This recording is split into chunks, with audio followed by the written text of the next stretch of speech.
Sanjeevani clinic doctor Ramakrishna Rachakonda, professor of pulmonary medicine, NRI medical college, Chinnakakani, Guntur జిల్లా. Clinic A1 Ramkutir majestic, 3/13, Brodipet, Guntur, Andhra Pradesh. భారతదేశంలో స్వాతంత్రం వచ్చిన తర్వాత వైద్య సౌకర్యాలు మెరుగుపడ్డాయి. ప్రజల జీవన విధానం మెరుగుపడింది. జీవనకాలం పెరిగింది. జీవన ప్రమాణాలు పెరిగాయి. రోగ నిర్ధారణలో, చికిత్సల్లో విప్లవాత్మకమైన మార్పులు వచ్చాయి. సామాన్య ప్రజలందరికీ ఆరోగ్యంగా జీవించాలన్న తపన బలపడింది. వైద్యంలో ఎన్ని ఉన్నత ప్రమాణాలు ఉన్నా వ్యాధి నివారణ ఈ రోజుకి ప్రధానమైంది. ఇప్పుడు భారతదేశంలో ప్రపంచం గర్వించేటట్టుగా ప్రపంచంలోని అంతర్జాతీయ ప్రమాణాలకి ధీటుగా దేశంలో వైద్యం జరుగుతుంది. సామాన్య ప్రజలకి ఆరోగ్య సమస్యలు, వైద్య విధానం, నివారణ చర్యల గురించి వివరించడమే ఈ సంజీవని క్లినిక్ ప్రక్రియ ప్రధాన లక్ష్యం. గత 40 సంవత్సరాలుగా వైద్య వృత్తిలో ఉన్న అనుభవంతో నాకు తెలిసిన విషయాలు శ్రోతలతో పంచుకుంటున్నాను.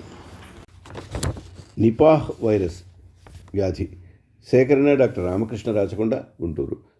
కోవిడ్ వైరస్ సాగించిన మరణ మృదంగంతో యావత్ ప్రపంచం నివ్వెరపోయింది. భారతదేశంలో ప్రభుత్వ గణాంకాల ప్రకారం సుమారు 6 లక్షల మంది మరణించారు. ఇప్పుడు కొత్త వైరస్ నిపా వైరస్ కేరళలో వ్యాపించింది. నిపా వైరస్ గబ్బిలాల ద్వారా వ్యాపించి జంతువుల్లో వ్యాధిని కలిగిస్తుంది. ఇప్పుడు మనుషుల్లో కూడా వ్యాపిస్తుంది. ఈ వ్యాధి వచ్చిన వారిలో మరణాల సంఖ్య కూడా ఎక్కువే.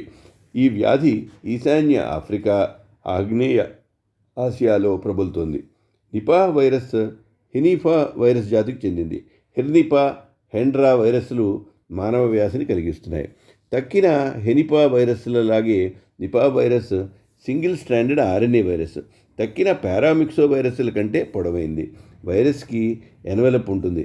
ఎన్వెలప్ పార్టికల్స్ ఫిలమెంట్ రూపంలో లేక గోళ ఆకారంలో ఉంటాయి. ఎన్వెలప్ కింద హెలికల్ ఆకారంలో న్యూక్లియో క్యాప్సిడ్ ఉంటుంది. అందులో 6 నిర్మాణ ప్రోటీన్లు ఉంటాయి.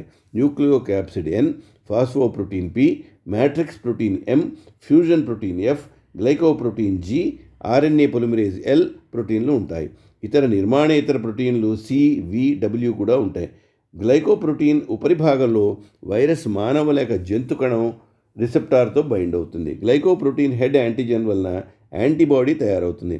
B2, B3 మానవ లేక జంతు రిసెప్టార్లు నిపా వైరస్తో బైండ్ అవుతాయి. ఇవి మెదడులోనూ ఊపిరితిత్తుల్లోనూ ఉంటాయి. గబ్బిలాల యూరిన్, లాలాజలంలో ఈ నిపా వైరస్ RNAని కనుగొన్నారు. మెడగాస్కర్లోని ఫ్రూట్ బ్యాట్స్ లేక గబ్బిలాల్లో కూడా ఈ వైరస్కి సంబంధించిన యాంటీబాడీస్ను కనుగొన్నారు. ఇండియాలో సెప్టెంబర్ 23లో 5గురికి వ్యాధి సోకింది. 2 మరణించారు. నిపా వైరస్ వ్యాధి లక్షణాలు: జ్వరం, తలనొప్పి, కండర నొప్పులు, వాంతులు, గొంతు నొప్పి ఉంటాయి. తీవ్రమైన వ్యాధి ఉన్నవారికి పై లక్షణాల తర్వాత తల తిరగడం, మత్తుగా ఉండడం, అపస్మారక దశ రావడం, మెదడు వాపు వ్యాధి, ఊపిరితిత్తుల న్యూమోనియా, ఆయాసం, ఫిట్లు రావచ్చును. మొదటిసారి 1998లో మలేషియా దేశంలో నిపా వైరస్ని కనుక్కున్నారు. అప్పుడు 265 మందికి వైరస్ వ్యాధి సోకగా 108 మంది మరణించారు. 1999లో వైరస్ని పందుల్లో గుర్తించారు. మలేషియాలో గుర్తించిన నిపా వైరస్ వ్యాధి మనుషుల్లో మెదడువాపు వ్యాధిగా, పందులలో ఊపిరితిత్తు వ్యాధిగా వ్యాపించింది. తరువాత మానవుల్లో కూడా ఊపిరితిత్తు వ్యాధిగా నిపా వైరస్ వ్యాపించి మనిషికి వ్యాప్తి చెందింది. ప్రధాన రిజర్వాయరు టెరోపీ జీనస్కి చెందిన ఫ్రూట్ గబ్బిలంగా గుర్తించారు. మలేషియాలో ఉండే టెరోపెస్ పపైరస్, టెరోపస్ హైపోమెలనస్లో కూడా నిపా వైరస్ని గుర్తించారు. గబ్బిలాల మలమూత్రాలు, గబ్బిలాలు కొరికిన పళ్ళ ద్వారా పందులకు వ్యాపిస్తుంది. పందుల నుండి ఇతర జంతువులకి, మనుషులకి వ్యాపిస్తుంది. Nipah virus outbreak Malaysia, Singapore, India, బంగ్లాదేశ్లో వచ్చింది. ముందుగా పందుల్లోనూ, పందుల పెంపకం చేసే రైతుల్లోనూ వచ్చింది. మెదడువాపు వ్యాధిగా మలేషియాలో వచ్చింది. సింగపూర్లో ఊపిరితిత్తుల వ్యాధిగా, మెదడువాపు వ్యాధిగా 11 మందిలో గుర్తించారు. 2001లో బంగ్లాదేశ్లో మెహర్పూర్లో, అస్సాంలోని సిలిగురిలో నిపా వైరస్ వ్యాధిని గుర్తించారు. 2003, 2004, 2005లో బంగ్లాదేశ్లో నిపా వ్యాధిగ్రస్తులను గుర్తించారు. సెప్టెంబర్ 2021లో కేరళలో నిపా వైరస్ 12 సంవత్సరాల బాలుడిలో గుర్తించారు. బంగ్లాదేశ్లో 2023 జనవరి ఫిబ్రవరిలో 11 కేసులు గుర్తించారు. అందులో 8 మరణాలు సంభవించాయి. ఇండియాలో 2018 నుండి 4 అవుట్బ్రేకులు సంభవించాయి.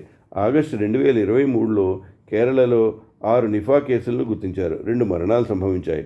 ఒరిస్సా రాష్ట్రంలో కూడా నిపా కేసులు గుర్తించారు. రియల్ టైం PCR టెస్ట్ పరీక్ష ద్వారా నిపా వైరస్ని గుర్తించవచ్చు. యాంటీబాడీ పరీక్ష ద్వారా కూడా గుర్తించవచ్చు. నిపా వైరస్ వ్యాధికి ప్రత్యేక ట్రీట్మెంట్ ఏదీ లేదు. మోనోక్లోనల్ యాంటీబాడీ ట్రీట్మెంట్ పరిశోధనలో ఉంది. లక్షణాలను బట్టి ఉపశమన వైద్యం చేస్తారు. రిబావిరిన్ అనే మందు పరిశీలనలో ఉంది.